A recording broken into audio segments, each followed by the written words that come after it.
And we're live, everybody. So Very. let's be kind of normalish. Welcome, everyone. And we are the Ohio Democrats Abroad team with members from across Ohio living around the world. My name is Angela Fobbs. I'm from Cincinnati, Ohio. We have our one of our team members, Karen Lee. She's from Galion, Mansfield, and Columbus. Nikki Vandervelde is originally from Xenia. Kenton Barnes is originally from Toledo. Jeff Simmons is born in Cleveland and grew up in Columbus.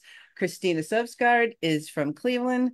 And Christine Anderson is from Chagrin Falls and from South Euclid, a suburb of Cleveland. Miguel Madrigal is from Columbus. A lot of people from Columbus. I wonder what that's about. Rebecca Lammers from Columbus and Art Schenkler, he's an Akron native. And of course, Andy Stills is from Indianapolis. And Mary is from New Albany, Indiana. It's a Ohio River Valley team. That's right. We're the Ohio River Valley team. Sorry about that. I just think of it as we're all one big happy family. So you can think about it any way you like. Before we get started, I want to remind everyone that the ballots have been sent. And if you don't have a ballot, you need to either you don't have a ballot A because it's a mistake in your local election office. In that case, please contact them. But if you haven't requested a ballot and you thought for some reason you did, please go to votefromabroad.org and request a ballot. Ask for it to be sent to you by email because mail is slow and we want you to vote before the election happens. So have it come in your email, print it out at home, at work, at a friend's house. I've recently run into a lot of people that don't own a printer, but there's still ways to print, even if you don't have a printer yourself. All of our election dates are coming up. The cutoffs for requesting a ballot are coming up really soon. So hurry, hurry, hurry, hurry. And with that, I'm going to hand it over to Andy to introduce our first guest. Hi, I'm Andy Stites. It's an honor to introduce fellow Hoosier and IU alum Lori Camp. She's a lifelong resident of South Bend, Indiana, and holds a degree in criminology from Indiana University, South Bend. She currently works as a operations and training manager at Downall Systems, a local software firm, and her husband Bob and their daughter, Katie, a college student, are deeply rooted in the South Bend community. Lori has served on the South Bend Magnet School Task Force and spent 6 years as a dive coach for local high schools. She is now running for Congress. She'll be telling her story of how that came to be to bring true Hoosier values of honesty and integrity to Washington. With that, Lori, I'm going to turn it over to you and fill in, please. We're looking so forward to hearing you. Thanks so much for being here. Yep. So I am Lori Camp, a lifelong resident of South Bend, as said. And the reason I am running is one morning I woke up and saw that my opponent was running unopposed. And I literally posted on the Facebook comment, "What? I'm a Democrat. I can run." Voting has been very important in my family. My mom took me to the polls with her when I was young. I've been taking my daughter. And so here I am. And I am running because number one, everyone deserves a choice at the polls. And number two, I am literally the diametric opposite of my opponent. I believe that the role of government is to help lift people up, not put people down. And I've not felt represented since years. One of the things I'm most proud of, the last time I really felt represented was when Joe Donnelly was our representative, and I have his endorsement. He and his wife actually held a fundraiser for me this past Monday, and so that's kind of a big deal. But kind of my overarching what do I want to say? Kind of goal is to protect our democracy. And here in Indiana, we are hearing a lot of, our rights are at stake. Voters are concerned that if my opponent wins and the person that he follows wins, we will lose our democracy. I do have a lot of Republicans actually kind of supporting me. They kind of lean in and are like, we are Republicans, but we're going to vote for Democrats this time. And kind of my spiel is, yeah, vote for me. And in 2 years, if you don't like what I did, you can vote me out. If you vote for the other guy, I'm not sure that's going to be true. So then obviously in Indiana, another concern is women's health, women's reproductive rights. We've had an abortion ban, and we do know that women have died because they were unable to receive care. And then another big concern in Indiana is immigration. And again, we had a bipartisan bill ready to go that because my opponent, the Republican, said, oh, don't do that. It's better as an election issue. They shut it down. And so that's kind of in a nutshell why I'm running and why I'm hopeful that we can win this. Lori, you've told us a little about what you're hearing from the people in your district.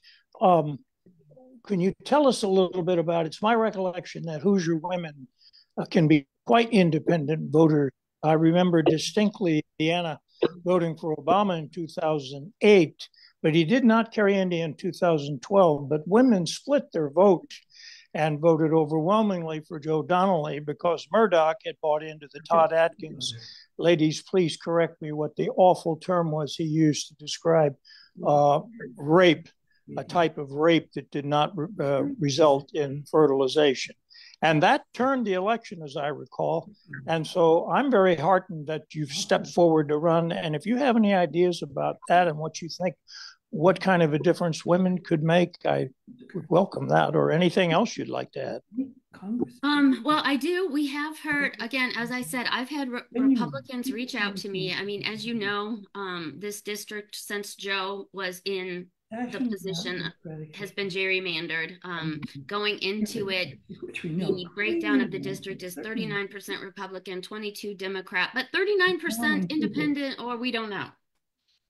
And so it is very encouraging to have women, again, they'll be like, and a lot in the primary, they're like, I'm voting Republican, but in the general, I'll be voting for you.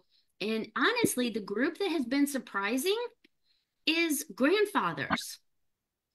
I have had more older gentlemen say, my granddaughter has fewer rights than my wife or daughter. And I'm guessing in many cases, those are men fighting alongside wives for, women's rights. So that's been encouraging. I am just, we see that women are being denied care, and we have mothers that are terrified, mothers like me, who's my daughter's in college, so hopefully not having children just yet, but mothers who have daughters of childbearing age that are, like, what if my daughter gets pregnant? In the 2nd district, we have 2 counties that are medical deserts, which means that there is no OBGYN that has practicing privileges in the hospital, which means they have to, if there's an emergency, leave their county, which, when you have a medical emergency, time is of the essence. And so then to have to drive an extra half hour or something could be the difference between life or death for either the mother or the child. Or have you noticed the difference since Kamala took the helm? Yeah, we are seeing a ton more voter registrations. There's kind of been 2 bumps. There was the bump when Kamala, announced, and then the bump when Taylor Swift said go out and vote. And I'm guessing that Caitlin Clark, if you're not aware, women's basketball is having a renaissance, and Caitlin Clark is playing for the Indiana Fever. And after Taylor texted, Caitlin said, not endorsing anyone, but said, yeah, you really need to, vote. You need to, this is a privilege. You need to do this. And so we have seen an uptick in Indiana in voter registrations and in women. So hopefully that's a good sign. Yeah. Anything from our panelists or members in the audience? We're all welcome. questions for Congresswoman to be?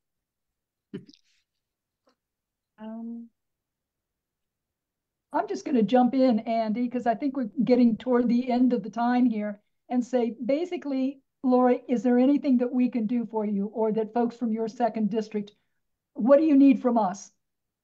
Well, Thanks, Karen. votes, of course, and to get my name out. The kind of my big uphill battle, because I am not a career politician, I've never run for anything, is getting my name out.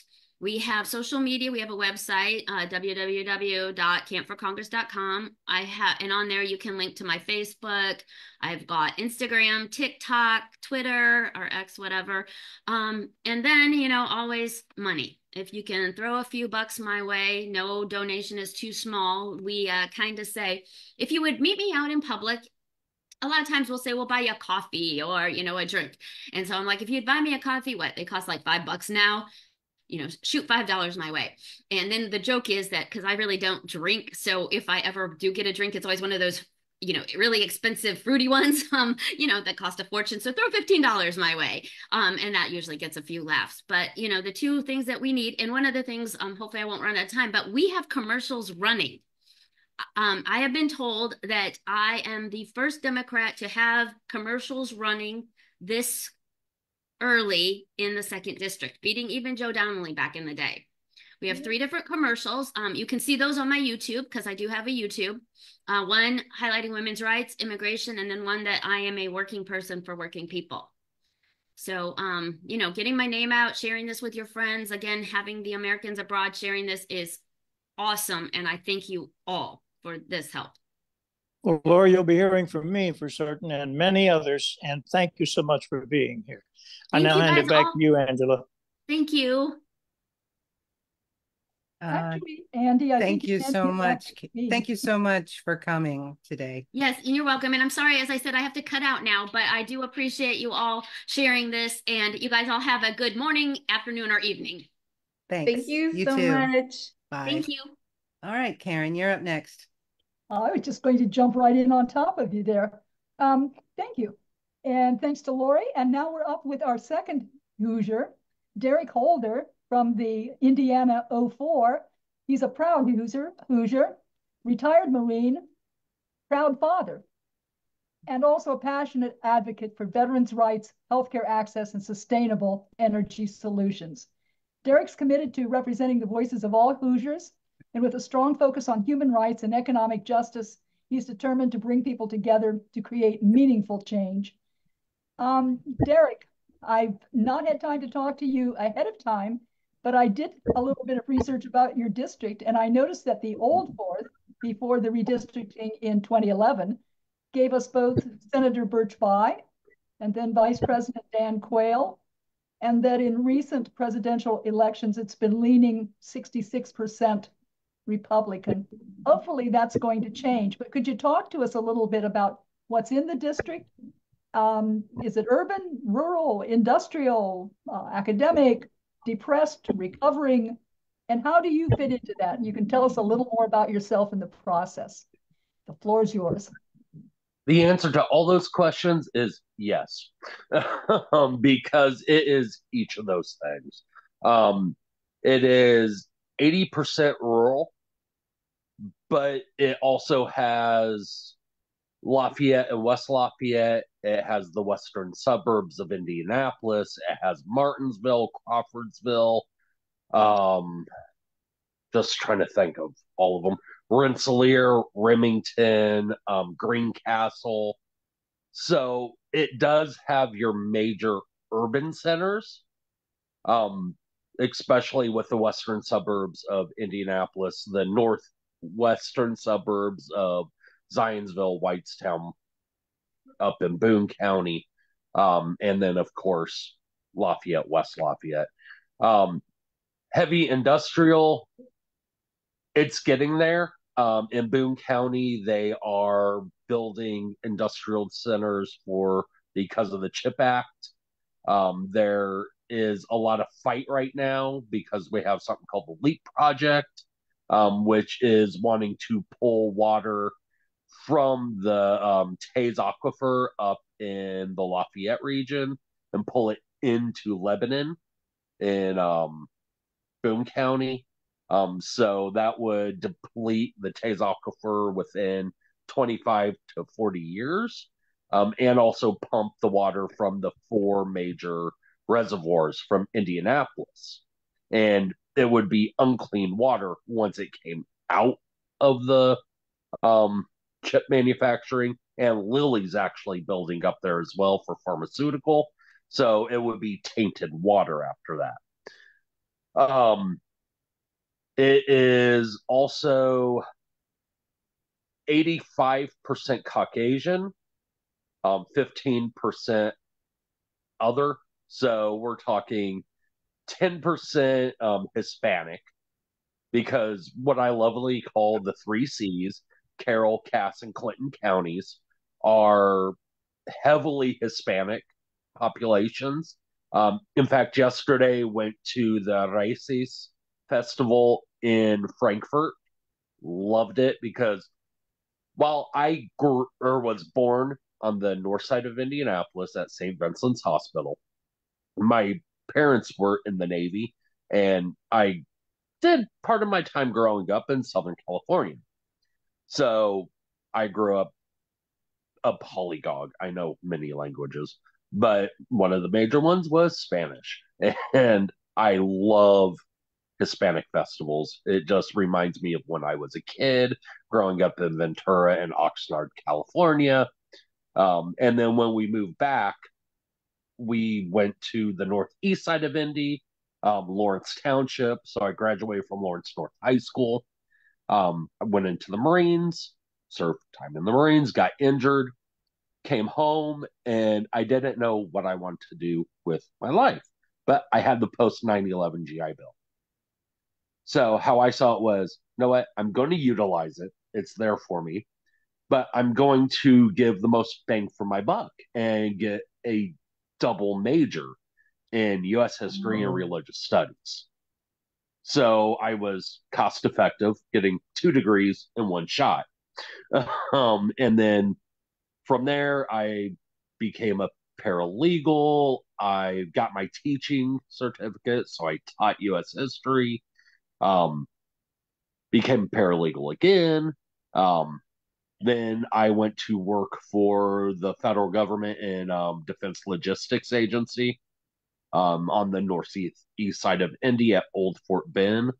Then I got on with the state for DCS, Department of Child Services, as a paralegal.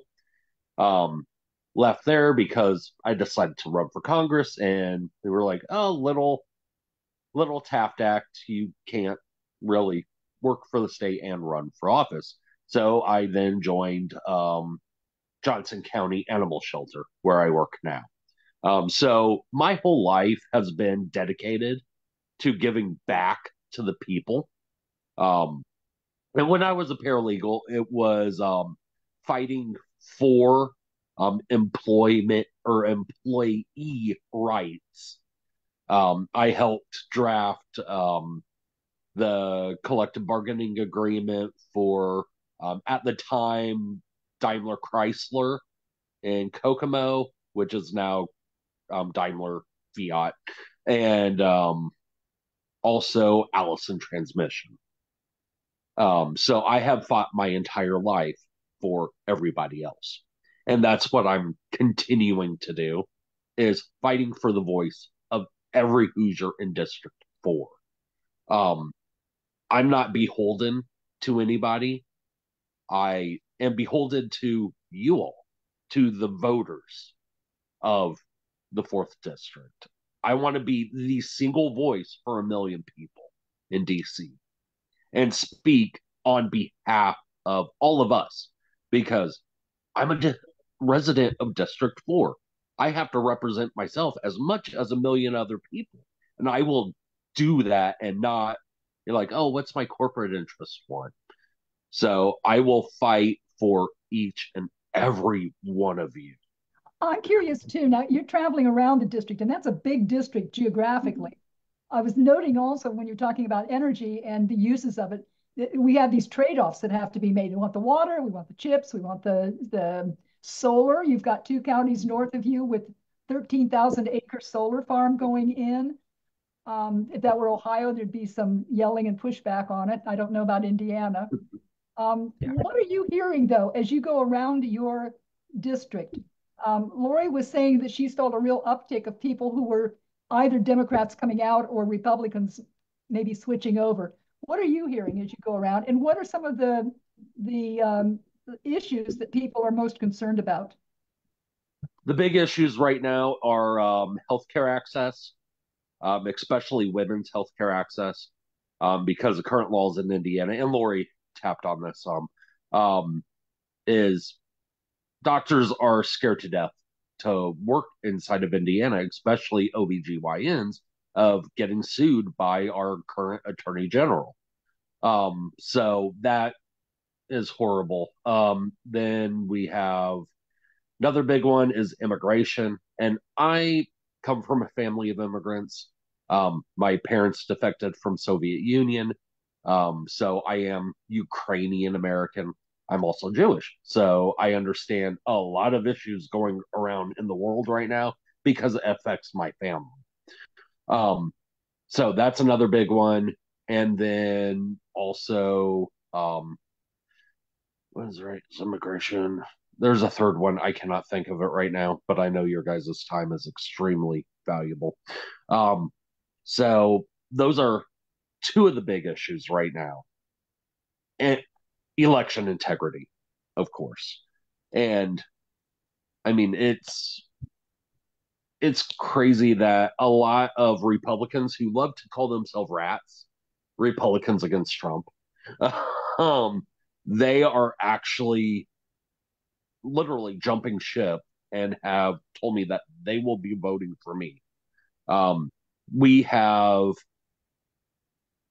86,000 registered Democrats, 180,000 registered Republicans, and 197 registered non partisan, so independents in the district. I am going after the independents hard because if I get the independents, I get District 4. So those are the ones that I am going after hard. In fact, every day up until November 5th, I'm going to be knocking doors. And I have a lot of houses to knock on. Yeah. So. And probably some miles in between those rural ones. I see Andy's got his hand up. I think he's got another question for you. Derrick, I just want you to know, thanks. Listen, I'm the Hoosier on this call. I too was born in the old St. Vincent's. Keep in touch. I'll do that. I'm reaching out to you as soon as this call is over. We want to know what we can do for you. I've worked on the ground in Indy, did it for Joe Donnelly. Thanks so much. Thank you for having me. Great. And thank you, Derrick. And anything we can do for you besides that, I think we'll have contacts and stuff in the chat. Yeah. And Nikki, you've got to hold that 1 minute sign up longer for me because I didn't see it. Okay. Thank you. Passing off to the next one. Thank you. Thank you so much, Derrick. I'd like to introduce Matthew Diemer. He was raised like myself in Cleveland, Ohio by working class parents. His I thought a little interesting story. His father actually bicycled to work, so he and his wife and 3 children could use the car. Now, if that isn't a great guy, I don't know what is. Matthew pursued a political science degree from the University of Hawaii, lucky you, and he furthered his education in China and Taiwan with a full scholarship and earned an MBA. And he also learned to speak Chinese. After completing his studies, he eventually returned to Cuyahoga County. He started a small business and dabbled in cryptocurrency. His mission statement is to make Congress work again, with a goal to bring people-centered change to Washington, D.C. He's passionate about issues of healthcare, funding, infrastructure, and we know Cuyahoga County could have plenty of use for some infrastructure money and allow people to make decisions about their own bodies. Here we go. But he does have conservative views on controlling the budget, which I kind of like that idea myself. So take it from here, Matt. Thank you very much for your time. This is my second time here talking to everybody back. The first time was back in 2022. And I just want to just add to that. Is our campaign right now is, and oh, by the way, I do also want to correct. I did MBA coursework. I did 2 years of my MBA coursework, but sold my small business that I created during my MBA and moved to San Diego. So I left the MBA with just my thesis. So I did want to correct that. But our campaign right now is for Make Congress Work Again. And what we saw over the past, years being on the ground, signing petitions and fighting for, the things that you've said and things that we believe in as Democrats, is that big money in politics is an issue. It is, in my opinion, the issue. From corporate money to super PACs to lobbyists to the Congress to lobbyist pipeline to Congress to the board of directors pipeline. Uh, that money and that influence of like the overturn of Citizens United has taken the power out of the people. Mhm. And so Congress will listen to those super PACs that are running the ads. Congress will listen to the board of directors or the billionaires that are funding their campaigns. Congress will be making legislation that they can then trade on.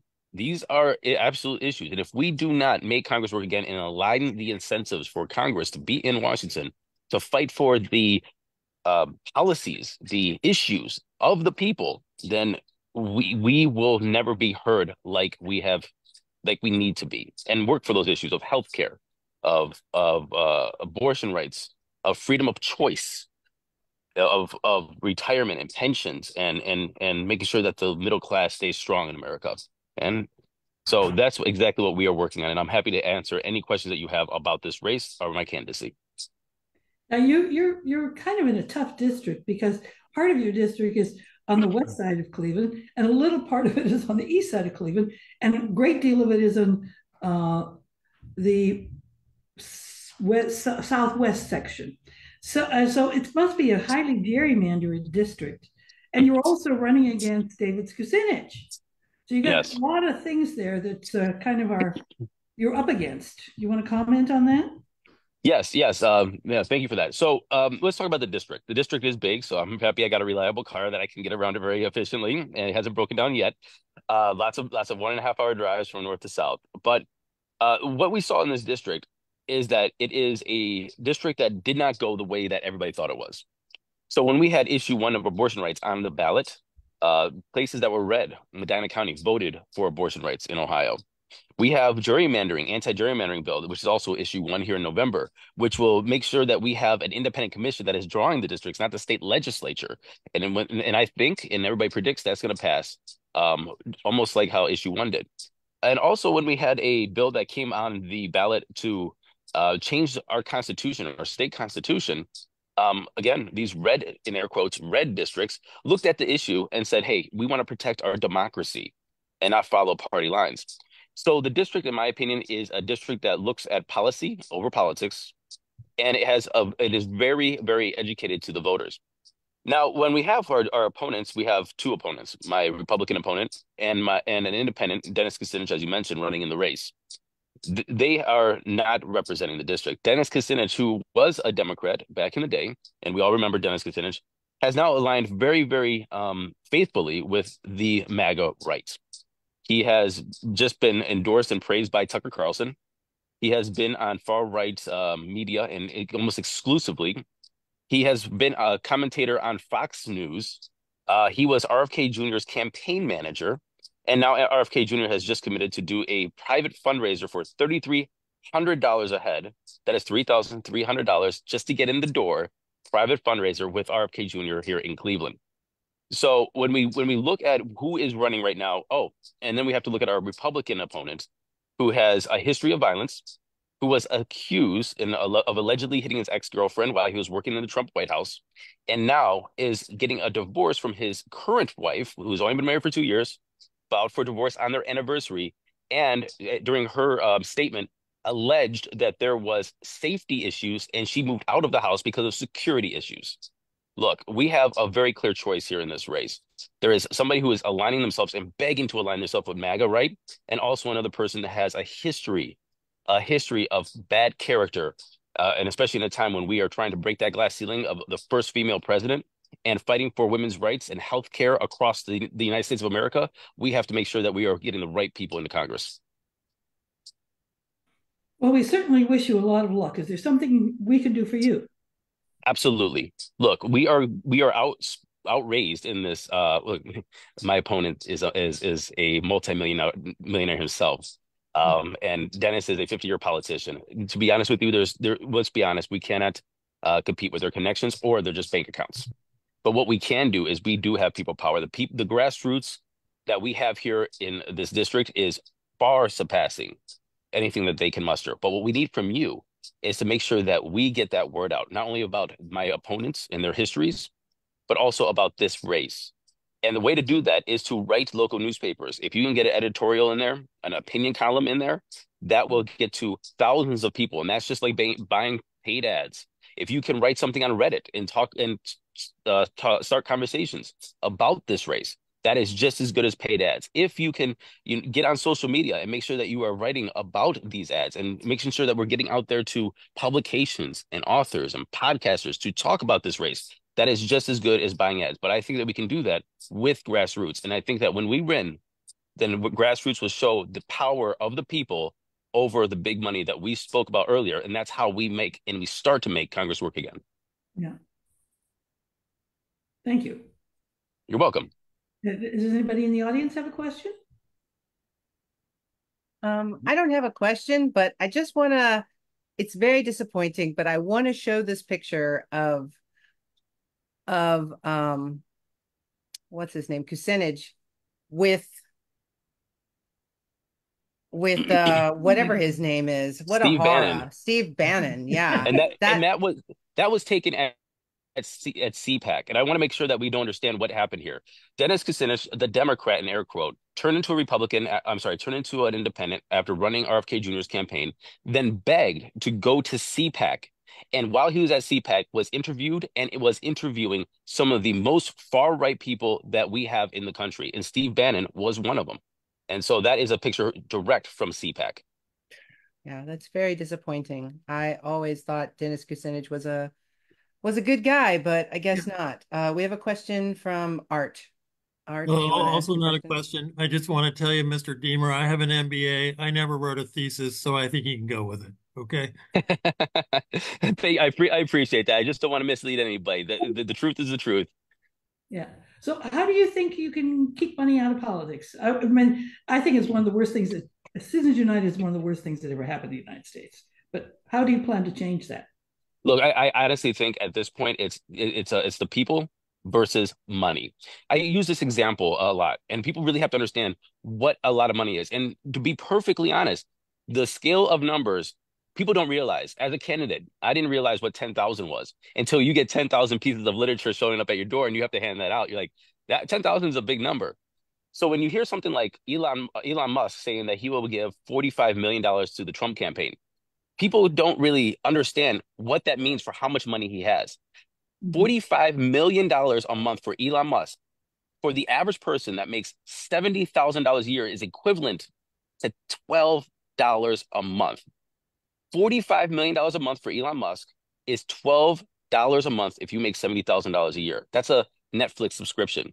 So the power that the billionaires have over legislation and have over the agendas that are being in Washington is just like that. $45 million to our $12 a month in equivalent. So the people have to realize that. And once the people understand that they are putting their money in for their interests, not yours, then I think that we can take it back. But we have to do it by doing just what I said. Everybody on this call and everybody who is associated with this group goes out and wins this race first to show that grassroots can speak louder than dollars. If we can show that in one race, in another race, in another race, I promise you change will happen.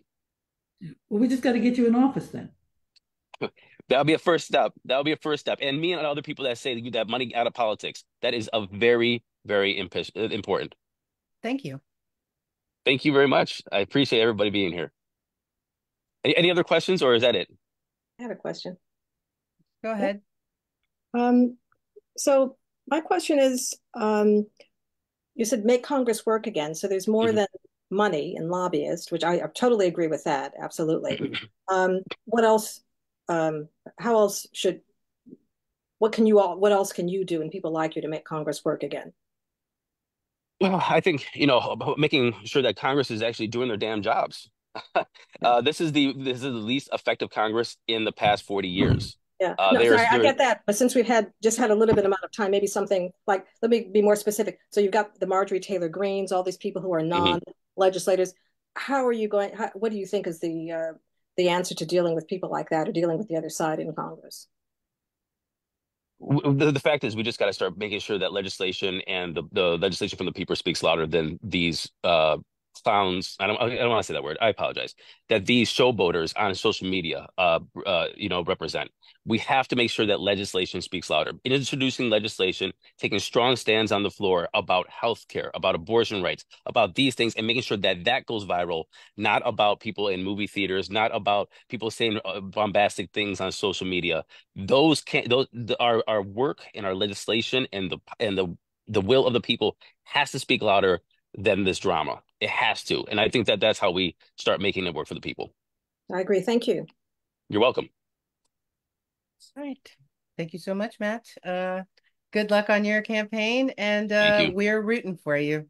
Thank you very much. All right. Have a great day. You're right. Bye. Thank you. I just want to say one thing quickly about how we make sure that the people's will is taken care of, and that is by having a majority in the Congress. And otherwise, all these, as he termed it, showboaters, that's all they'll do, and they will run our Congress down like they're doing right now with the alien investigations and bogus investigations into the president and all these other things when they could be investigating Matt Gaetz, who, if you haven't heard, he's in Florida, but he's clearly been hanging out with underage girls. So without further ado, Kenton, are you ready? Yes, I am. Great.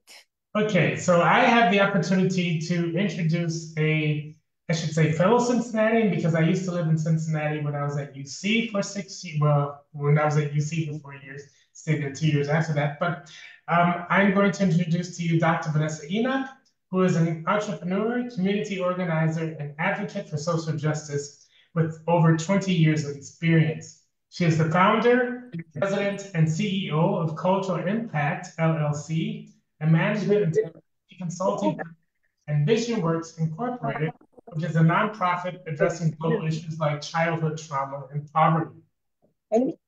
A three-time nominee for Ohio's 8th Congressional District, Dr. Enoch is a trained community organizer who led efforts for judicial reforms in Cincinnati, transitioning local courts to democratic control. She is also an award-winning journalist recognized for her criminal justice reporting. With an MBA in IT and a PhD in public policy, Dr. Enoch has earned numerous accolades, including being named one of the top 15 women in business and serving on boards of major organizations like the YMCA and the Cincinnati Chamber of Commerce. So let's welcome Dr. Enoch, who is hoping to be the first Democrat to be elected to Ohio's 8th Congressional District in 87 years. Well, hello, Democrats abroad, or I should just say neighbors and community members abroad. It is a pleasure to be with you here today. I am just stepping out of a church that I was visiting today, so I'm doing double duty. So if you hear people greeting on the way by, that is why. But anyway, I didn't want to miss the opportunity to just be here and to greet you and to answer your questions and to tell you a little bit about myself. So I am a single mom, and I raised my daughters as a single mom after my husband died in 2009.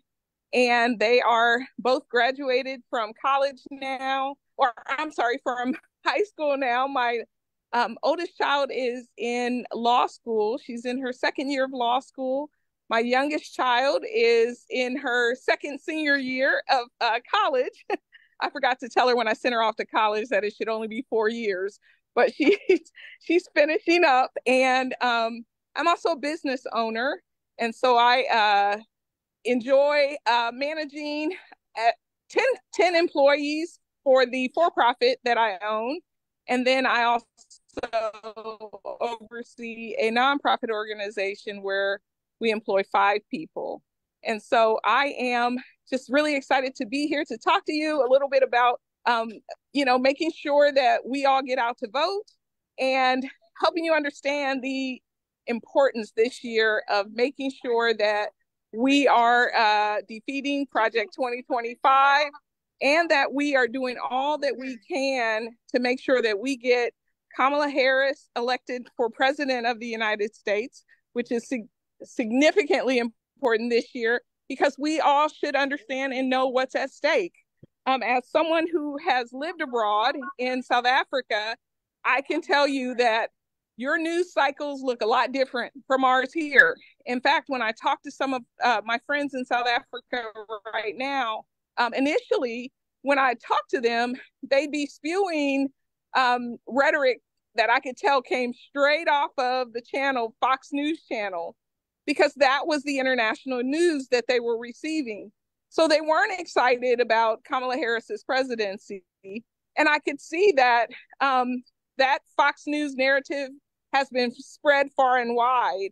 And when I was in South Africa, much of what was happening here on the ground, I was not hearing. Even just last year, I spent a month in South Africa, and I came back home and thought, wow, so much different, the perspective that I was getting when I was overseas. And so I am excited to at least see you guys and to know that can you not hear me?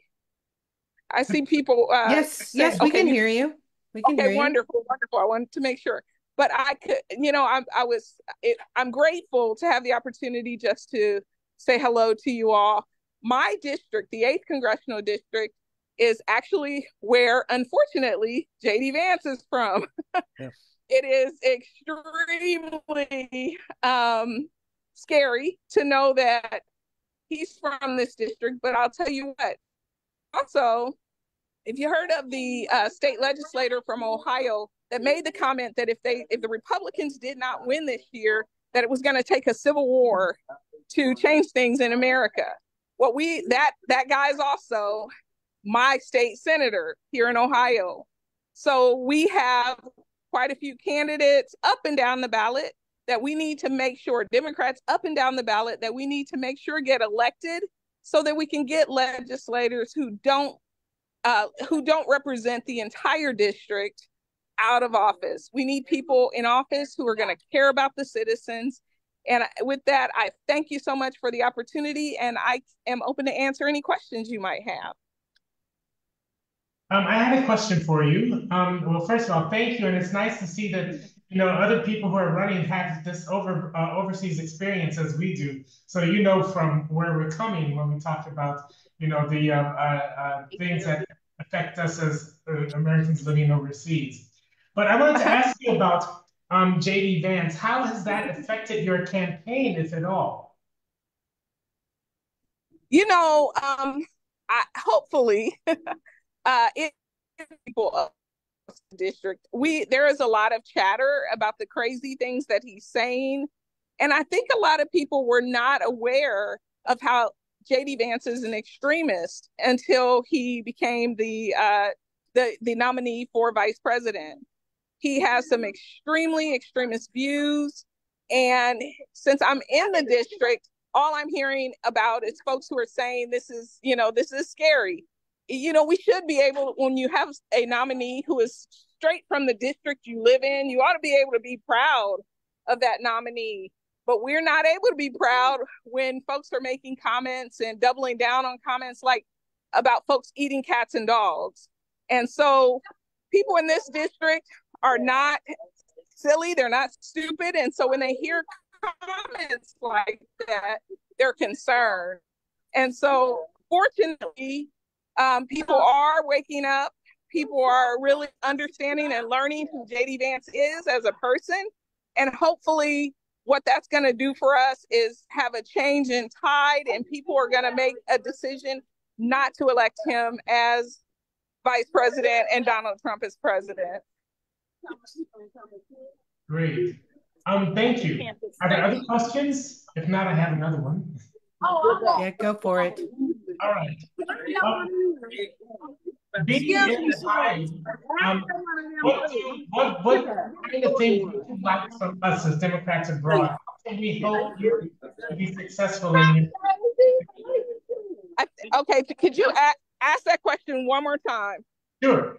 As Democrats abroad living overseas, how can we help you to be successful in your campaign? So I need folks to go to enochforcongress.com, learn more about me, and also learn more about the other candidates who are running in this district. You can, when you go to my page, enochforcongress.com, you can donate, you can volunteer, even from overseas. There are some things that you can do if you're interested in getting involved in the campaign. You can do phone banking, you can, text voters, you can do a number of things even from where you are. No matter where you are in the world, you can donate as an American citizen. And so we welcome your donations. But more than anything, I'd appreciate your vote, not just for me, but vote Democrat up and down your ballot. That is extremely important because we need to make sure that we get folks elected who are going to have our best interest at heart, who are not going to be the executors of Project 2025. So thank you so very much. I appreciate this opportunity. It's been a pleasure to talk to all of you. And please do get out and vote and spread the word. Thank you. Thank you. Thank you. Have a great evening. All right, you guys too. Bye-bye. Okay, with that, I'd like to turn it over to Nikki. Hi, everyone. I am so excited to introduce our next candidate because she is from my district and I already have my ballot and will be voting for her after this call. Like, I am so excited. Amy Cox is the Democratic candidate for the Ohio 10th Congressional District against Mike Turner.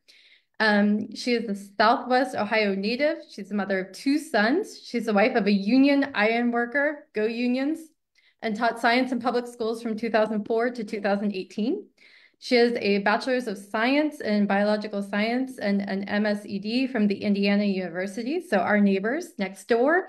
And she currently uses her science background as the Director of Operations at Guided by Mushrooms, which I will be buying when I'm in Ohio next week from Gem City Markets. I cannot wait. I've already had it. I love them. And one of Dayton's first work-owned cooperatives. So with that, I'm going to hand it over to hopefully my future Congresswoman, Amy Cox. Thank you, Nikki. That was really, really sweet. I appreciate that. I don't do this out of ego. So it's humbling when you have little fans that you don't know about.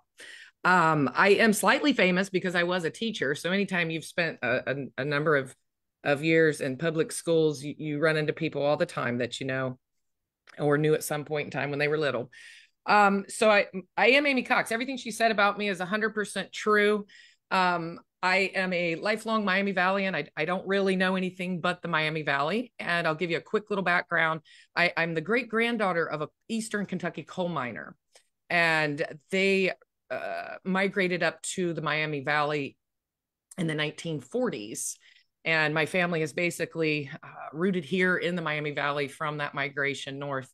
And so that's me. My grandmother, his daughter, the coal miner's daughter, married an auto worker who worked for General Motors at Inland here in the Dayton region. And then my dad was a union president for his teachers union.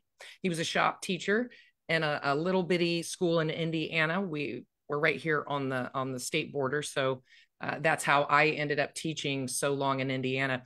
And that's kind of where I know there's some Hoosiers on the call. So I was listening to you. And so we do connect here, and it has to do with policy. That is originally how I got into politics, being a teacher in the public school system, and specifically choosing to work in Indiana had an effect on the entire community and the state. And those people from Indiana know this. Right to work was introduced in Indiana around 2011, 2010. And that's about the time I finished my master's degree. And those of you that said you don't need to write a thesis to get a master's degree, you don't. I wrote one and no one's read it. It's on fostering resilience and at-risk youth, but I practice that every day. So there's no need to read those things anyways.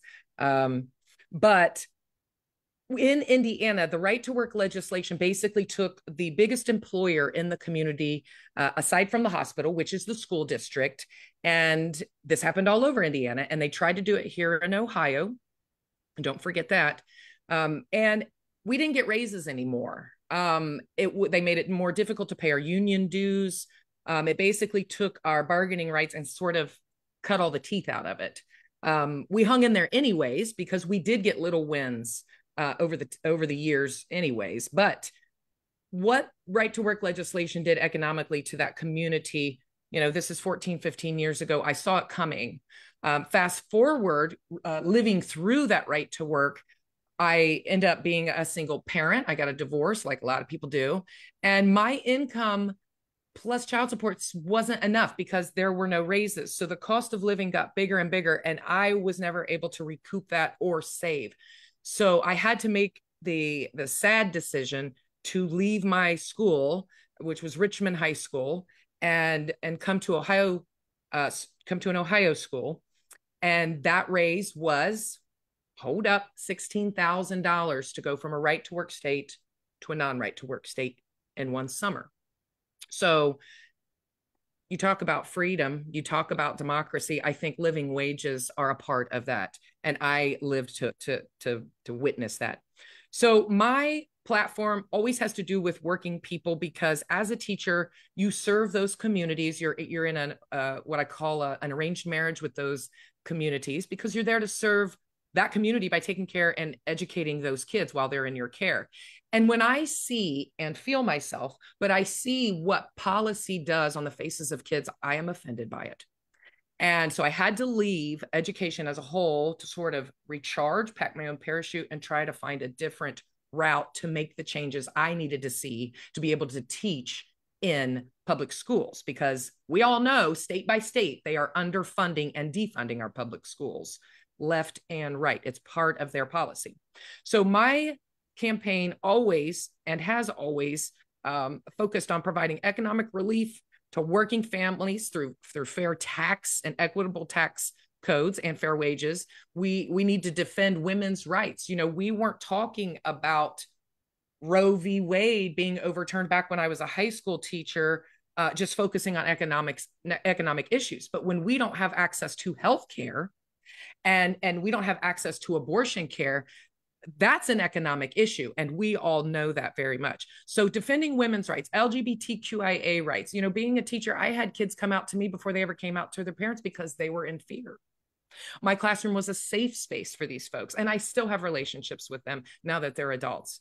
Also, housing is an issue. Building local communities and fighting housing insecurity is important to me as well. When you work in public schools, you understand what housing insecurity looks like. A lot of students are homeless. We used to fundraise to build they weren't backpacks, but they were like sleeping bags. They called them a bed in a bag. We put toiletries, towels, whatever they needed so that they could sleep on somebody's couch if they needed to. And they got a pillow. So a lot of folks don't understand what, healthcare insecurity, housing insecurity, food insecurity looks like on the ground because of the policies made by politicians that are not working people, and they don't understand this. So that is me in a nutshell, and I will welcome any questions at this point in time. Oh my gosh, thank you so much. Actually, I'm going to start with a really quick question, especially since part of your district is going up towards Springfield, and then of course you also have Dayton. What's the impact? What are you seeing on the ground, especially with JD Vance right next door and just kind of running his mouth however he wants to? How has that impacted your motivation? Has that impacted voter motivation? Are you seeing any differences there? Thanks for asking that. Yes, Springfield does include my district. It scoops up Springfield. The community there, I think, feared that this was going to happen. They had contacted me several months ago and said, can you come up here? We want to show you some things. I don't know if you're following the news. And so I went up there and I met with community leaders and nonprofits in the region, toured with the former mayor's widow, and I know the community just from being up there since I started running. They invited me to things as well. But this specific issue, it was as if they almost knew something was going to blow up, and it has. And it's embarrassing, I guess, that JD Vance does come from this region. And he's saying these things. He's walking around with a Yale degree, yet he doesn't know how to cite sources and check sources, which I think should speak volumes to people. If you want experts in charge. Now, if you just want somebody that's going to spread rumors and create chaos and make life miserable for, it doesn't matter what your party is, folks. The Republicans in Springfield and the Democrats and the majority, which are the independents, and a lot of people that don't even vote or can't vote yet, are dealing with their communities being shut down because somebody won't be the adult in the room. Now, my opponent, Mike Turner, has been in charge of this district for 2 years. And he can't even, it took him 9 days to call it out. Meanwhile, I'm calling it out. He's not calling anything out. He didn't say anything for 9 days. And when he did say something, he went on CNN because he's above anything else. And he says, oh, I think they're over it now, which says to me, and should everyone else, he was waiting for the dust to settle. He didn't want to have to confront mean Trump. He didn't want to have to confront the senator. He didn't want to have to do any of that. So he's chicken. He's always been that guy that is a do nothing. He'll show up with checks that he secured but did not vote for. And since we have veterans on the call, I happened to look up how he voted on the PAC Act. No. He voted no. I have veterans left and right that reach out to me and say, this guy, he's not for us. He is not for us. Who he seems to appeal to are low information voters or people that are not looking at the issues. But I will tell you this district is within 4 percentage points before Harrison Walls showed up, before the Springfield incident and his inaction, and before the fascist flea market of Donald Trump getting on TV and repeating false claims. He is a hot mess, and everyone around him is a hot mess. And if you want your country to be a hot mess, then that's what you're going to get with him. But if you want serious people that are actually working folks like veterans, then you vote for someone like myself, especially a mom, a woman, a scientist. And I will say, without a doubt, the number one issue is the environment, because none of what we're talking about right now matters when our planet is on fire, when everything is so hot, everything fails, and our healthcare infrastructure can't handle it. So these are the things that science people think about and fear moving forward, and just throw on everything else, our rights, our wages, our freedoms. They've been at this for a while, and it is time to change the tide, and it has. But we need people to show up in numbers so that they cannot cheat and they cannot question the results. I'm so fired up. I cannot. I'm literally voting for you as soon as we're done with this call today. I see that there are a couple more questions. I apologize. Would it be okay if we send you some follow-up questions per email, just to respect the other candidates' time? Absolutely. That's amazing. Thank you so much for being here. Best of luck with your campaign, and hopefully we're going to be celebrating very soon. Thank you, everyone. I have to go work at the mushroom farm that she talked about. We have a couple big orders going out. So just to talk about that, I have created 7 full-time jobs here in the Miami Valley with our co-op. So everyone has a vote on worker rights and how those working conditions are. So I am living what I preach, and I will continue to do that no matter what. So you guys have a great time. I'm going to go to work and tell everyone about you today. Wonderful. Thank you so much. And with that, I'm going to hand it over to Art Shankler to introduce our next candidate. Well, thank you, Nikki. I think you got a real candidate there. It's my honor to introduce Randy Cravens, who's running for the 6th Congressional District in Kentucky, which gives me I'm not from Kentucky, but if you look real closely, that's a Kentucky Colonel certificate behind me, which I'm very proud of. I saw Randy Mr. Cravens on an interview with an organization called Kernels of Truth, spelled with a C there, and I hope I can join them. Just to introduce you a little to Mr. Cravens, he's married, and I hope I can call him Randy. He's married to his wife, Sarah.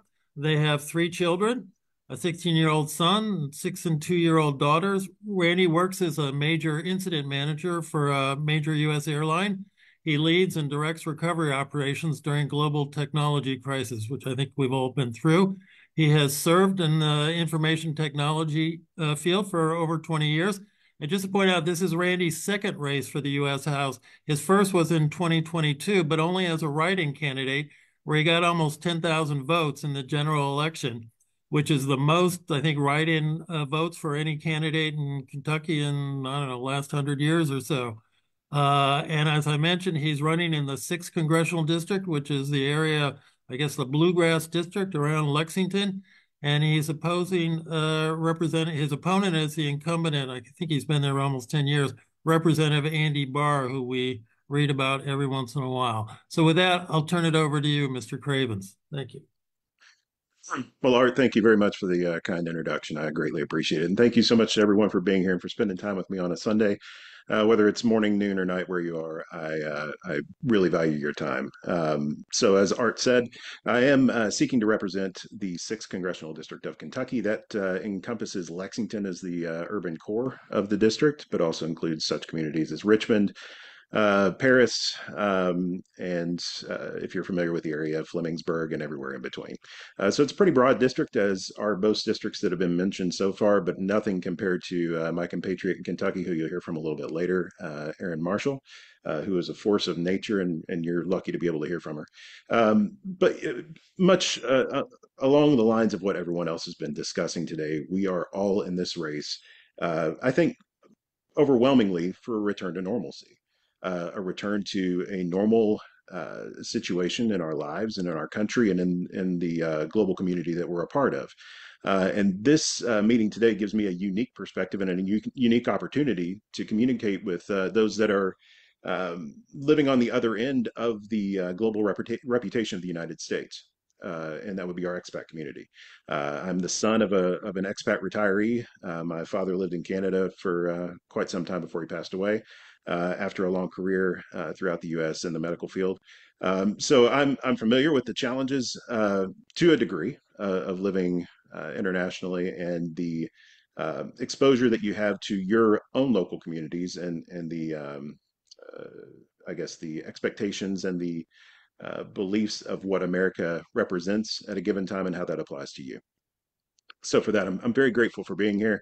The race locally has been pretty steady. Andy Barr, as Art mentioned, has been in office for a little over 10 years. He's a known commodity here. The 6th Congressional District, prior to some gerrymandering in 2020, was a very, very tight and even Democratic leaning district.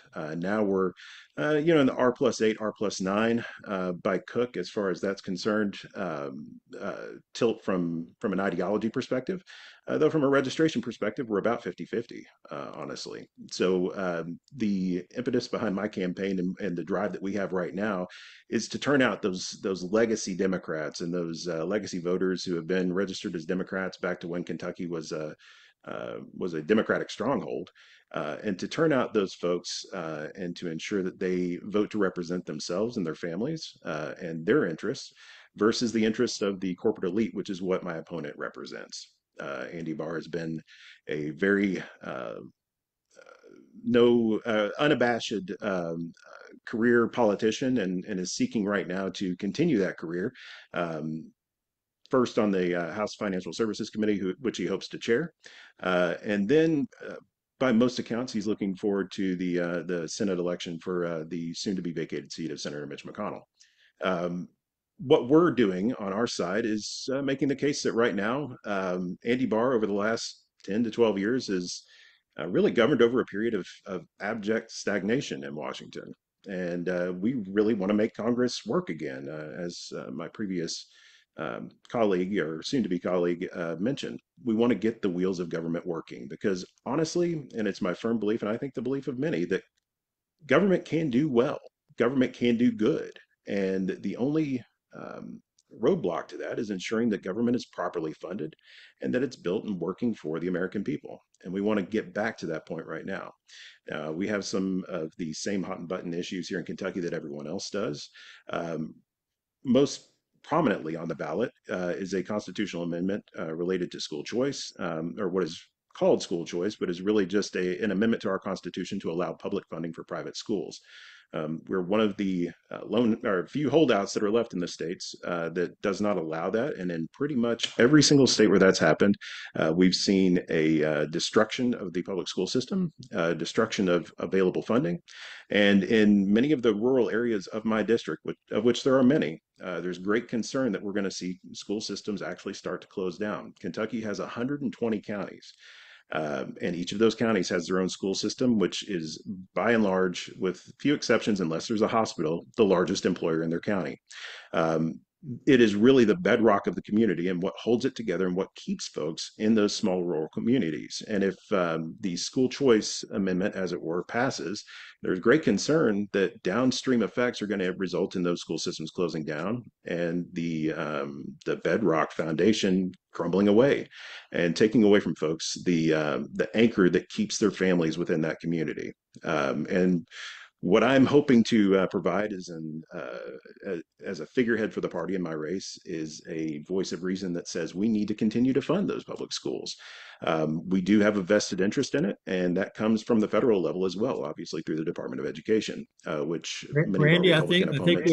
I think we've reached the end of your Yep. opening. All right, go ahead. Okay, I apologize. Yep. It's certainly an important issue. School, being able to get money to our public school system, which, as you say, is the bedrock of the United States as we know it. I was gonna, since your father was an expat, I'm gonna ask you a question about an issue. You may not be able to answer it, but it gives you some sense of the issues that we deal as expats around the world. I saw on your website that you're in favor of Medicare for all. Just to point out that actually Medicare is not available outside of the United States. For example, me, who's paid into it for years, I can't access my Medicare. We're pushing to make that change. Is that kind of issue you would support? Absolutely. Yeah, Medicare for all means Medicare for all, and that includes U.S. citizens. I mean, obviously, the slogan of Washington, D.C., taxation without representation, well, you certainly don't want to have paying into a federal system which you can't utilize, and that's true for all expats around the globe, especially considering that beyond the cap that's in place, you're still taxed on your foreign income. We're one of two nations, really, that, around the world, with the exception of Eritrea is the other one. Yeah, Eritrea. With the exception of Eritrea, we're the only other country that does taxation by birth citizenship, which is just ridiculous, and that should be repealed. But I think I'm probably preaching to the choir on that call, on this call. But yes, I think obviously Medicare should be expanded and allowed through. Either through reimbursement or through direct payment to be utilized by expats. For everybody, and for people in the United States. I am fully support a Medicare type system for all so that we can get out of the thumb. Anyway, thank you very much. I wanted to ask you, I noted that your opponent, Mr. Barr, says that he's opposed to abortion even in the case of rape and incest. Now, in Kentucky, you voted 2 years ago to reject that as going into the Constitution. Can I just ask, how is that issue playing out in your district and in the election in Kentucky this year? I know we're going to hear from Erin Marshall about it a little later, but go ahead. Yeah, and Erin will be able to speak powerfully to this, I'm sure. And I don't want to take that away from her because certainly that is a much more poignant and powerful argument coming from a person that it directly impacts. So I will say from the perspective of the voters that I've spoken to in the 6th district, it is very much still front of mind, though we did pass the constitutional amendment, or I'm sorry, reject the constitutional amendment to last election. There is very much a concern about the availability and the rapid accessibility of healthcare, reproductive freedom, our healthcare privacy, and that is regardless of the community, whether it's in Lexington, which is a Democratic center, or in our Republican heavy surrounding collar counties. It is very, very much present, front of mind, and certainly our female population is still very much at risk. Well, thanks very much. Nikki or Angela, are there any other questions from people? I can't see. No, there aren't any questions. Okay. Well, Mr. Cravens, Randy, I want to thank you very much. I may well be in Kentucky on election day, and I look forward to your victory. Thanks very much. Take care. And thank you much, and thank you for the opportunity. I think it's Angela. Yep. No, actually, Art, it's still you. Still Oh, really? you. We're skipping ahead to Erin. Okay. Okay. Okay. Thanks. Well, then it's my pleasure to introduce Erin Marshall, who is running in the 1st District of Kentucky, if I can get my notes, which I think spreads from Frankfort, the state capital, all the way over to the Mississippi. So it's a very large district. Erin, if I could call you Erin, is a single mother. She's a 4th generation Kentuckian. She's a millennial. And she got into this race, if I understand correctly, after the Supreme Court rejected the Roe v. Wade. And she's certainly taking the fight to her opponent and pointing out some incredible hypocrisy on his part, especially with the issue regarding abortion. But I'll let her tell that story if she wishes. So I'll hand it over to you, Erin.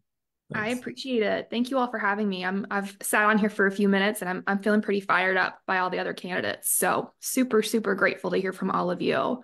I'm a 30-year-old single mom to a 5-year-old who it's very possible will make a cameo in a few minutes. I've promised him a pumpkin patch trip after this. So bear with me if he pops in. But yeah, no, I think that states it really well. You know, I'm a native of Frankfort. At one point, I was in the district that Randy is in. We're the victim of terrible gerrymandering here in the state. It takes about 4 hours to drive from one end of my district to the other, and there's no direct route.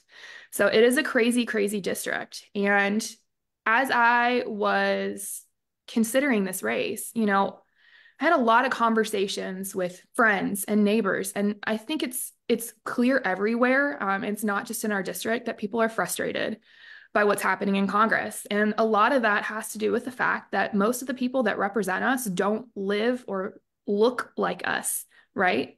So we spoke about earlier, you know, it takes a lot of money to run. And so it limits the amount of people that have working class jobs who are able to do this. You know, only 37 moms of minor children serve in Congress, and only 1% are moms of children 5 and under.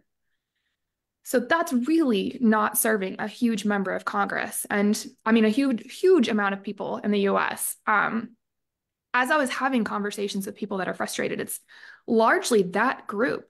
And I think the issue of abortion is particularly one of those issues, especially as we see it expanding to threaten things like IVF and maternal health care. And this issue is particularly special to me because I have been affected by this issue. You know, the member of Congress that I'm running against, Jamie Comer, is well known across the US, not because of the good things he's done for his district. In fact, he is one of the least effective members of Congress, but because of the taxpayer money that he's wasting with his oversight committee and these baseless attacks that where he's going after Democrats. But one of the less known things about him is how adamantly anti-choice he is, despite some alleged personal choices in his life that directly contradict that.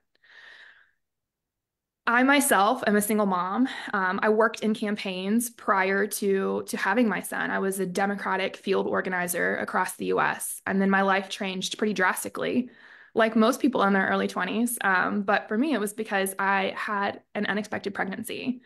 I didn't find out I was pregnant until I was about 9 weeks along. And I was living in Cincinnati at the time. And when I found out I was pregnant, there were some immediate concerns about complications with my pregnancy. It was a pregnancy that had a very high risk of being ectopic or ending in a miscarriage. And it never crossed my mind that I wouldn't be able to get healthcare, really basic healthcare that people in Kentucky no longer have access to. And once I did get that healthcare, then I was under the care of Planned Parenthood and some people that were really compassionate and said to me, what do you want to do next? It was never a question of, this is your only option. It's what's best for you and is the right time for you to start a family. And I had always wanted to be a mom. And so I moved back to Kentucky and I'm raising my 5-year-old now. But I'm incredibly grateful that I had that choice. And so when Dobbs happened, like so many other people, I remember exactly where I was. And I felt called back into this realm, despite the fact that being a single mom, a working single mom, is already a handful. We have to lead for our children, for the future of Kentucky, and leave them with something better. And right now, we're not doing that. Kentucky already has one of the highest maternal healthcare, maternal mortality rates, and we have a maternal healthcare desert across wide parts of the state. Thank you. So I'll stop there. We have a lot to fight for. I'm fighting for families, but that issue continues to motivate people in Kentucky. I just follow up. I mean, so that is an issue that you find is resonating in your district, and I would only note that the guy at the top of that other ticket, on women's issues, we haven't heard from the two most important, his wife and his daughter, Ivanka. It's interesting we haven't heard from them this year. So I wish you I certainly, you are definitely a force of nature. Can you talk about, are there other issues that are coming out as you go around your district that important? I think, a lot of it are what we consider working class and family issues. People are concerned about the future that we're leaving for our children, and they're concerned about their day-to-day lives. They worry about things like healthcare and affordable childcare. And, I think a lot of times those issues are top of mind to everyone, but the fact that I am living them make people feel more comfortable coming up and saying something about it. But those are things that worry people every day because those are eating into a huge chunk of their spending money, and they're worried about how they're going to take care of their families. Good. Thanks very much. What do you think? What can we do to help you win? I know you've heard other people ask that question. So similar ask for sure. I will say, I'm obviously asking for your vote. If there's any people that do live in my district, and to get it in early, I think I read something today that's talking about concerns over mail-in ballots and making sure we're getting them in on time. So take the time to mail it in as soon as you can. I do have a huge district. It's 5 media markets. And unfortunately, I'm running against someone who has a pretty large war chest. So donations really do make a difference in helping us get out the word. But then other than that, it's sharing our social media and making sure that you're helping to elevate our message. Oh, good. Thanks very much. By the way, I had meant to mention Mr. Comer and his fake impeachment hearings and everything else on the House Oversight Committee. Gosh, we hope you, and we expect you to get rid of them. By the way, we have about 100 members in our organization in your district, which probably translates to 2,000 or 3,000 people who live outside of the U.S. also potentially vote in your district, and that's what we're working hard to get them to vote. I know Angela's going to talk about votefromabroad.org in a little bit. Is there any other questions? Again, you are a force of nature, and this is such an important issue, women's reproductive rights. That glad that you are the standard bearer for this in your district and in the Commonwealth of Kentucky. Angela, anything else? There's a question from Andy. Andy, go ahead. Yeah, Erin, I just want to thank you. I lost my late Kentucky wife, 42 years, to an illness, and half of my family's Kentuckian. I'm a Hoosier, but it warms me more than you can realize to hear what you've stepped up to do, the courageousness you've shown, and I'm just stunned at the geography you're now forced to deal with. We're an amazing group of people. We're expats from all over the world. I'm talking to you from Norway. I vote in Indiana. And we're small but mighty. And I will be getting in touch with you. I don't know what I personally can do, but there will be a link from our state team here, Indiana, Kentucky, Ohio, and West Virginia. And I just want to thank you so much again. Thank you. The Ohio River Valley, our Ohio River Valley team. And Erin, you may have heard me say, I plan to be in Kentucky on election day, and I'm going to look forward to celebrating your victory there. With that, I'll thank you very much. And now, Angela, tell me now, who am I handing off to? You're handing over to Nikki. Okay, Nikki. Good. Thank you very much, Ms. Marshall. Thank you. Thank you so much, Ms. Marshall. I am happy to take us back to the Hoosier State, and I am going to be introducing Cinde Wirth. She is a seventh generation Hoosier. She's a scientist, a teacher. She's a small business owner and someone who genuinely believes in the future of America. Cinde is currently a PhD candidate in education policy. Very nice. Previously, Cinde was an Albert Einstein Fellow in Washington, D.C., where she wrote and got passed a bill honoring women's suffrage.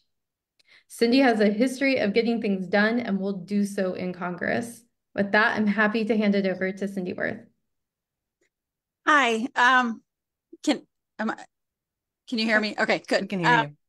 Sorry, I'm on my phone, so it's a little difficult. So I'm Cinde Wirth. I'm running for Indiana's 6th district. So again, we're back up in the state of Indiana. I'm a teacher and a scientist, and I'm running for some of the same reasons other people are running.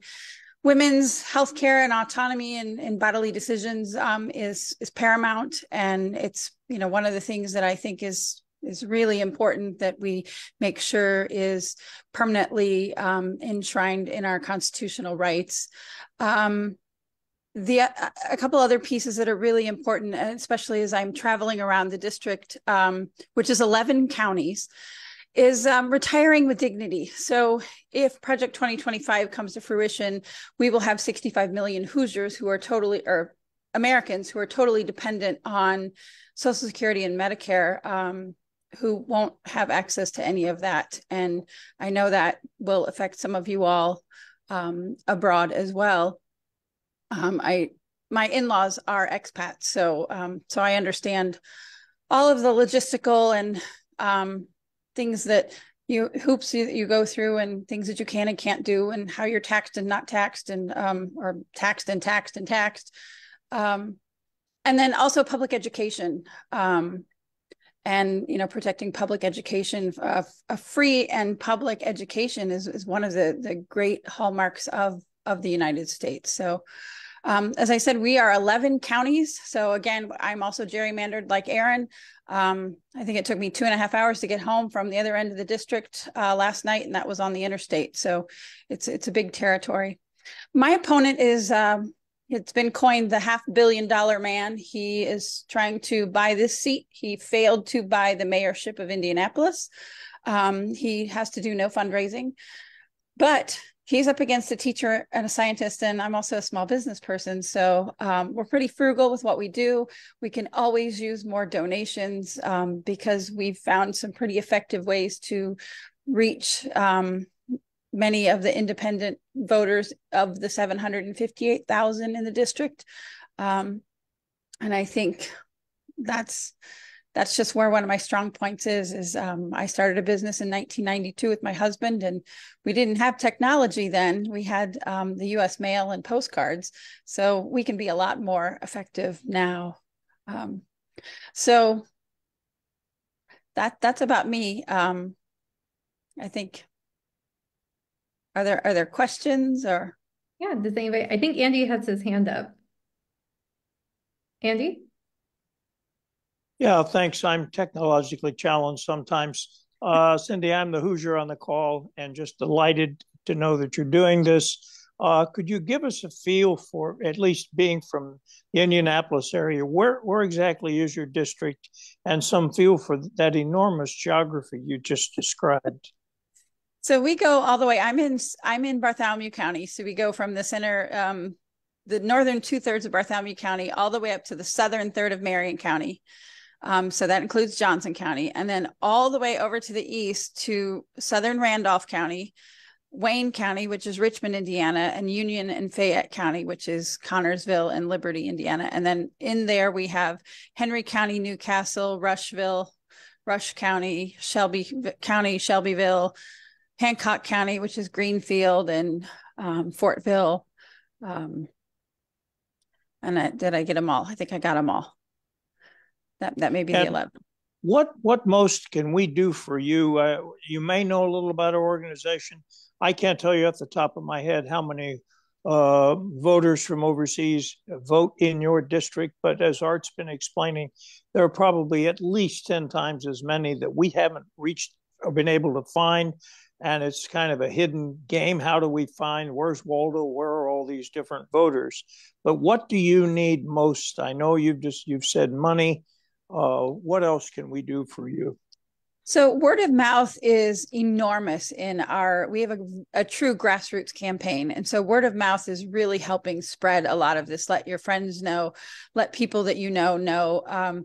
People may have friends or family that live in the district. I was at a conference out of the district and I struck up a conversation with a chef that worked there and his parents live in the district. So that word of mouth is enormous in terms of our success at reaching people.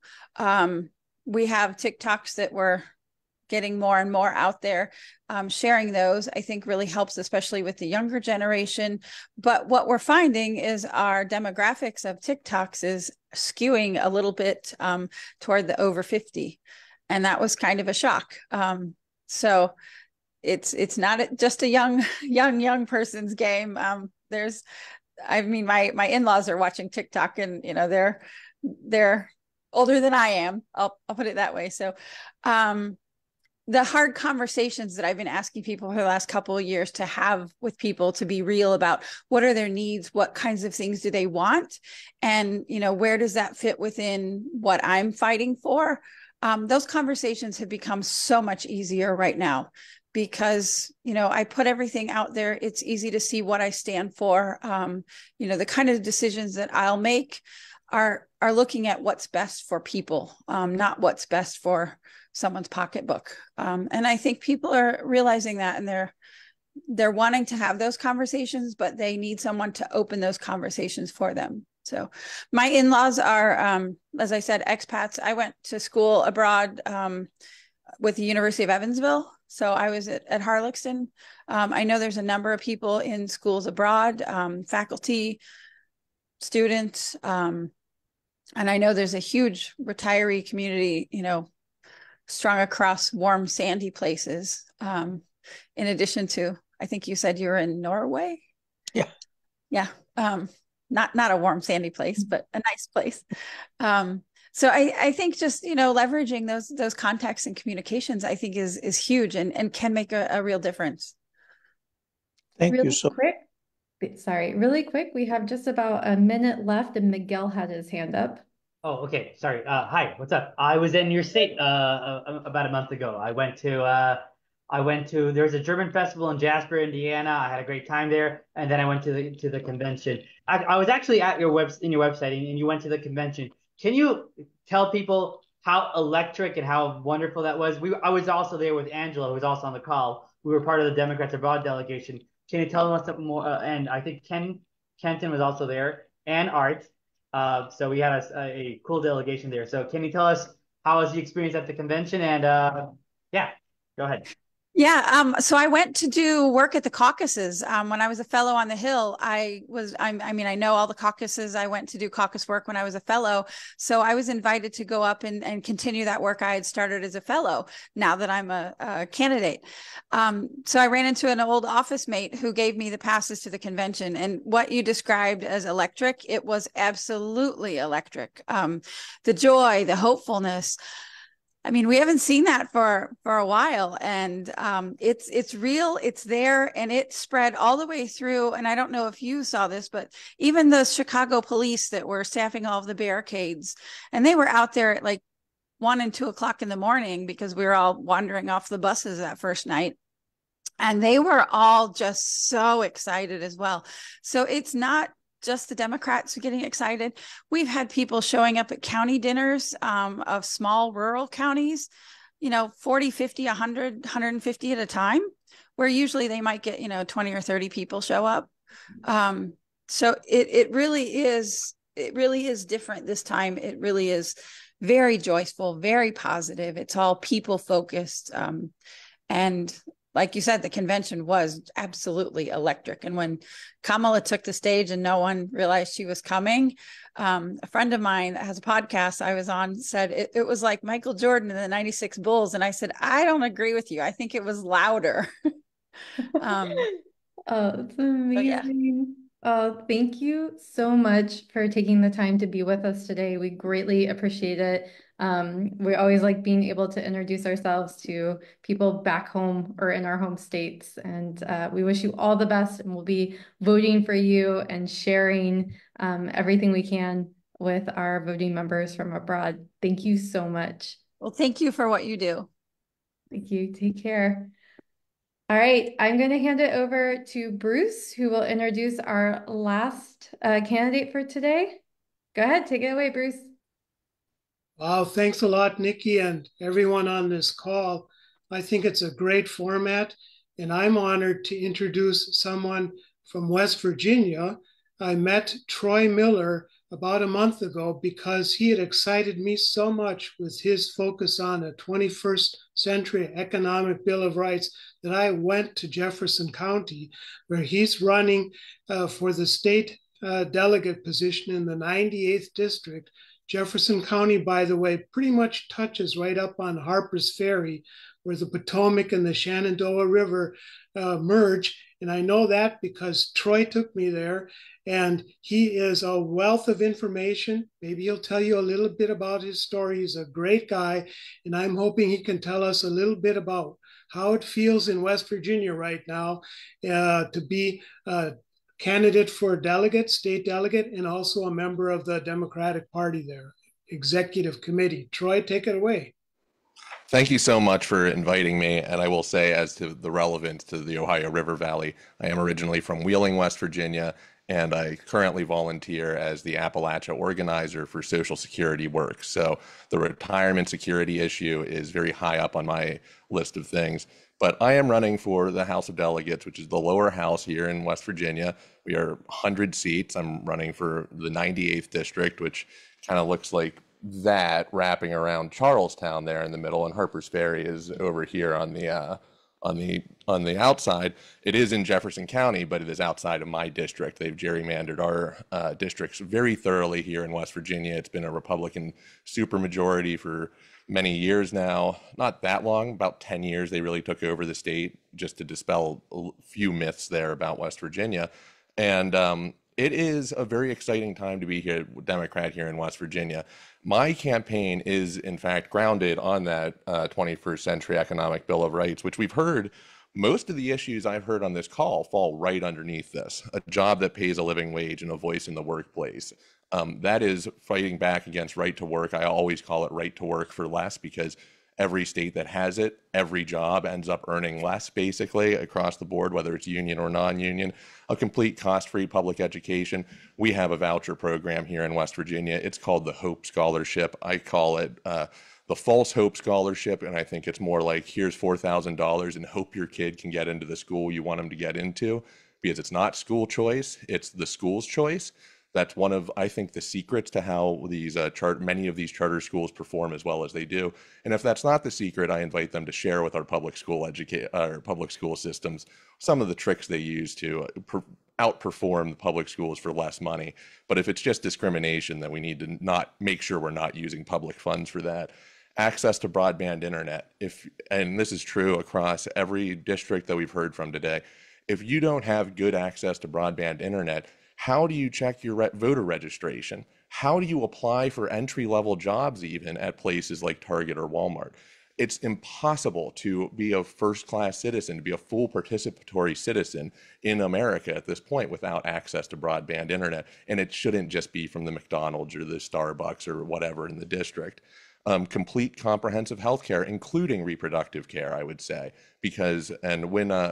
let me step back from listing it off and say what the 21st Century Economic Bill of Rights is grounded in is FDR's second Bill of Rights. And I've been working very hard. This is now part of our West Virginia Democratic Party platform for the next 4 years, this 21st Century Economic Bill of Rights, to take us back to where we are on firm footing and when we have had working America completely on our side. And the vast majority of Americans supported the vast majority of the 20th century version of these rights when FDR introduced them in 1944. That introduction of the 21st Century Economic Bill of Rights, or the second Bill of Rights with FDR, I will say a lot of this is from good friends of Progressive Democrats of America, Alan Minsky, and Professor Harvey Kaye over at the University of Wisconsin-Green Bay, Professor Emeritus there. But what FDR said when he introduced these things was essentially, a necessitous man is not a free man.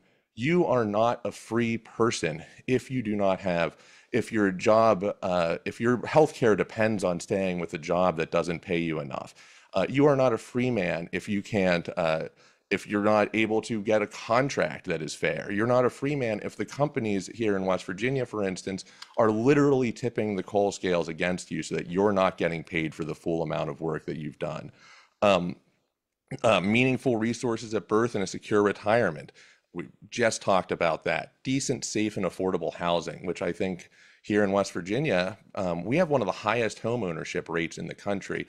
But I want to dig into that a little bit and see how much of that is people who own, say, a trailer, but don't own the land that the private equity trailer park owners have now bought up and are raising rents on people and not taking care of the septic and not taking care of all of these things.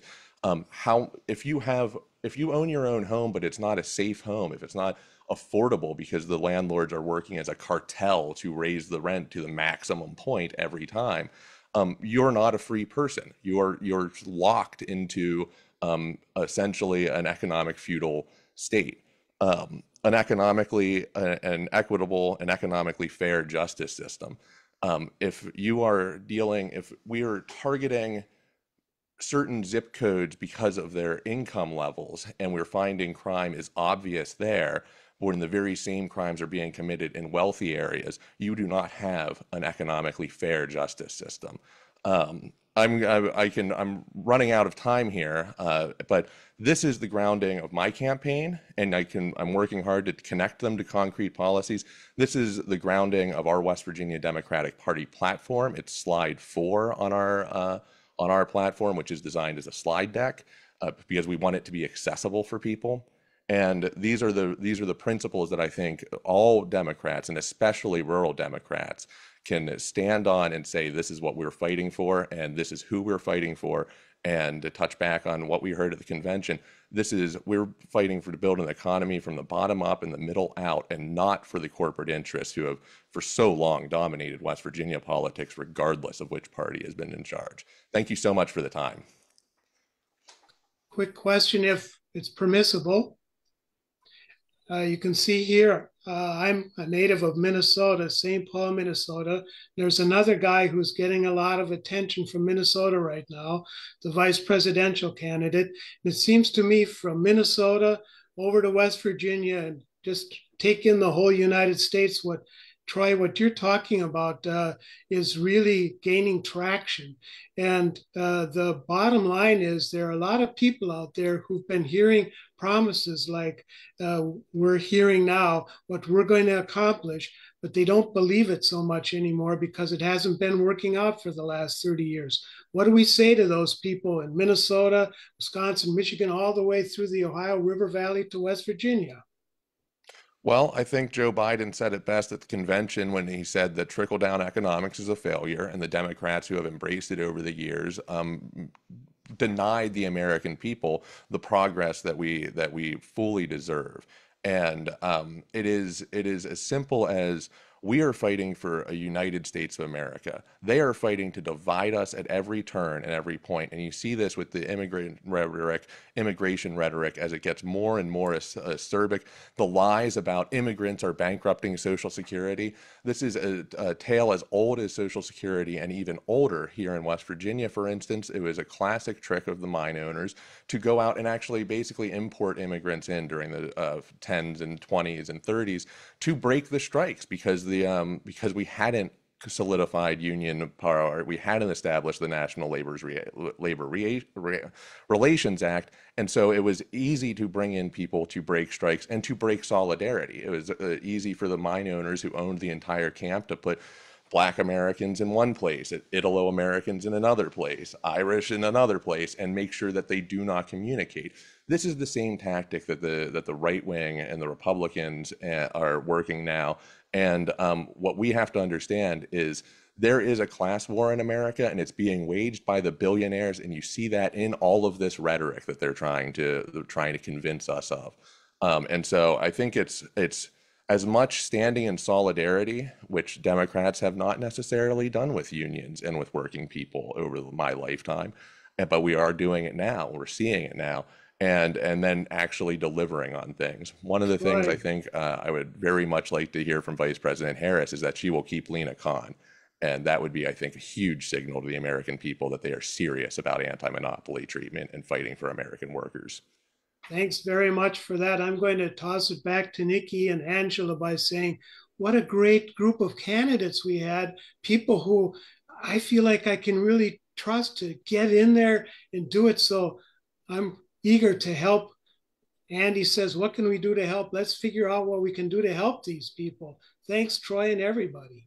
Let me quickly say my website is troy4wv.com, TROYFORWV.com. You can find out more about me there, contact, donate, all this, share around with your friends, even if they can't vote for me.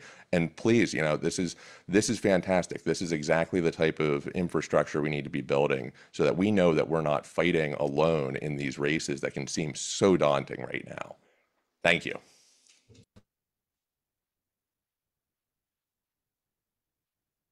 Thank you so much, Troy Miller, for joining us. That was absolutely amazing. Bruce, thank you also for jumping on from running around trying to get good Democrats elected. So I'll hand it over to Angela to wrap us up for the evening or day or afternoon or morning. Wherever you are. I want to thank everybody for coming. And what is so amazing for me is how good our Democratic candidates are. How excellent they are. It makes me proud to be a Democrat, proud to be American, proud to be an Ohioan. I want to remind everybody about our event with Senator Sherrod Brown on Thursday. Please come if you can make it. I'm going to put the link in the chat. We have to protect his seat because the only thing that we would have left is crazy JD Vance and whatever that other guy's name is. That seems kind of frightening.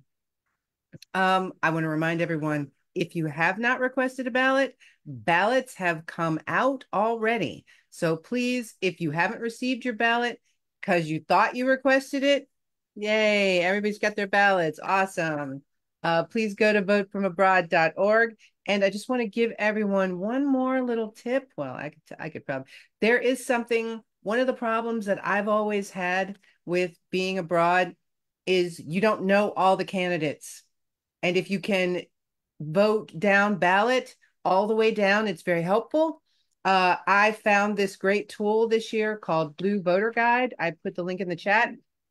You put your voting address, you go to the website, you put your voting address in, and then it gives you a list of all the candidates and their positions whose it highlights the Democrats. And if you want to see the Republicans for some reason, you can, but it tells you who's endorsed them, all this other stuff, but it makes it very simple. And one of the things that is really important is issue 1. And that is the Ohio issue 1 is establishing a citizens redistricting commission initiative. I know we've done this before, but we're going to keep doing it until something happens. Yeah. It's for judges, but this actually has the judges on it too.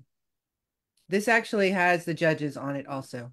But yeah, definitely we want to make sure we vote as far down as we possibly can. So with that, I'm going to thank everyone for coming today, and we're going to send out a recording to all Ohio, Kentucky, West Virginia, and Indiana voters of this event. And let's all, you know what they say, when we vote, we win. We win. Yeah, exactly. So let's do it. Thanks, everybody. Have a great rest of your day. Thank you. Thank you. Real. Bye, all. Great job. Thank so much.